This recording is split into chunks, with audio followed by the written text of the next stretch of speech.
Improve bone density, strength, balance, and overall longevity with OsteoStrong Hickory. Call 828-270-0918. Good evening and welcome into the Wednesday, October 15th edition of the WHKY News. I'm Rob Eastwood.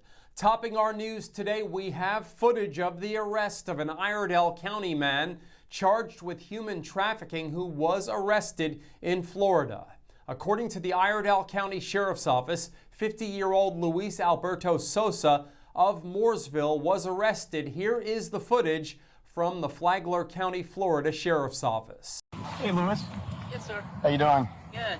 Good. I'm Sergeant Mo with the Sheriff's Office. We got to talk to you about a few things. You dog friendly? Yeah, sir. Okay. All right. We got to talk to you about a few things, okay? Yeah.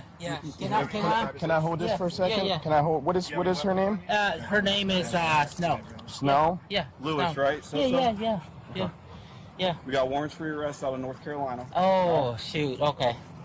Yeah. For human trafficking out of North Carolina. Oh, my goodness. Really? Yes.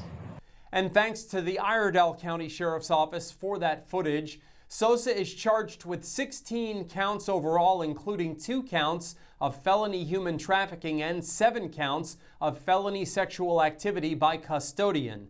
The offenses are alleged to have occurred between May 2002 and June 2008. In August of this year, the Iredell County Sheriff's Office Special Victims Unit received information regarding multiple sexual offenses committed against 2 minor victims.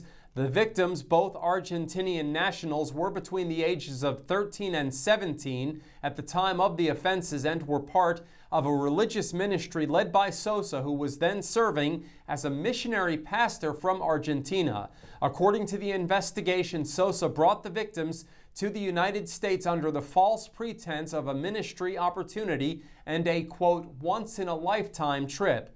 At the time, he had been granted temporary guardianship over the children during their travels. Over the course of 2 months, Sosa allegedly committed several separate sexual offenses against the minors while they were in his care.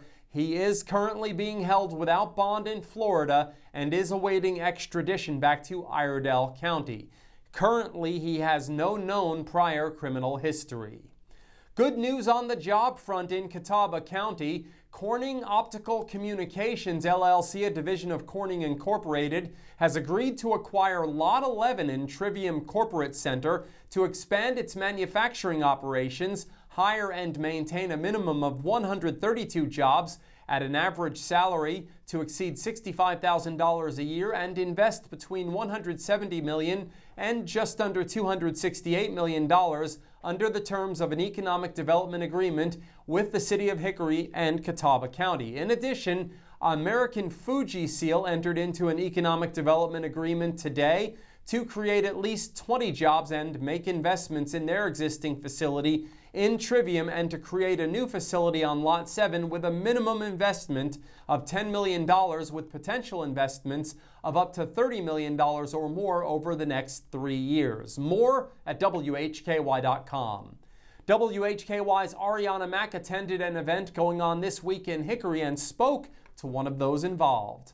That's correct, Rob. The North Carolina Rural Economic Summit was held on October 14th and 15th at the Hickory Metro Convention Center. It aimed to build powerful networks of passionate, engaged, innovative business leaders in rural North Carolina willing to share ideas and resources and take action to strengthen their small communities across the state. It consisted of a 2-day conference focused on addressing the challenges, opportunities, and collaboration of businesses and businesses supporters in rural North Carolina. Matt Calabria, the director of the Governor's Recovery Office for Western North Carolina, otherwise known as GROW-NC, is part of a discussion about workforce challenges during the North Carolina Rural Economic Summit. He joined WHKY. And tell me about your part in this conference coming up in Hickory. Well, I'm participating in a panel talking about how we can strengthen our workforce in the wake of Hurricane Helene. Obviously, the hurricane impacted every single element of life.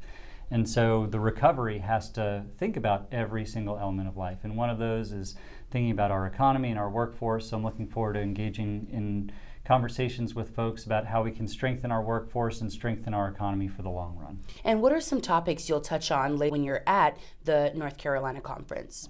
Well, the waterfront is certainly wide with these sorts of conversations, but we want to think about how to make smart investments in our people, in our infrastructure, in our economy to benefit the region long term. It's important that what North Carolina or Western North Carolina looks like 5 years from now, 20 years from now, is the product of thought and is really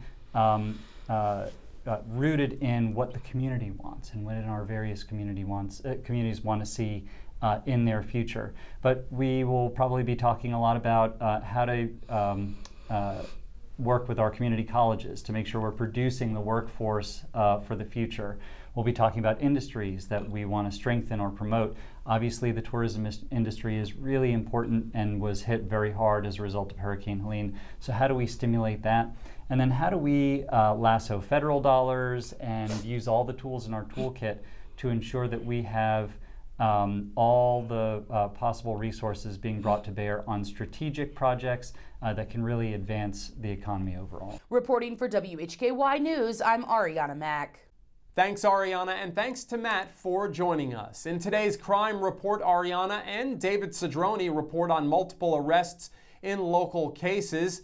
In addition, in sports, Jason Savage has good news from the Lenore soccer program, which has swept weekly honors. In Community Focus, we'll have the weekly bulletin with Ariana Mack and the latest from the city of Hickory. We are on over-the-air TV every weekday at 5:30 and 10 p.m. on channel 14.2, and now live at 5:30 on the WHKY YouTube channel and at 10 o'clock on the WHKY Facebook page. We're also in multiple cable systems, including Compass in Morganton. I'm Rob Eastwood, and this is the WHKY News.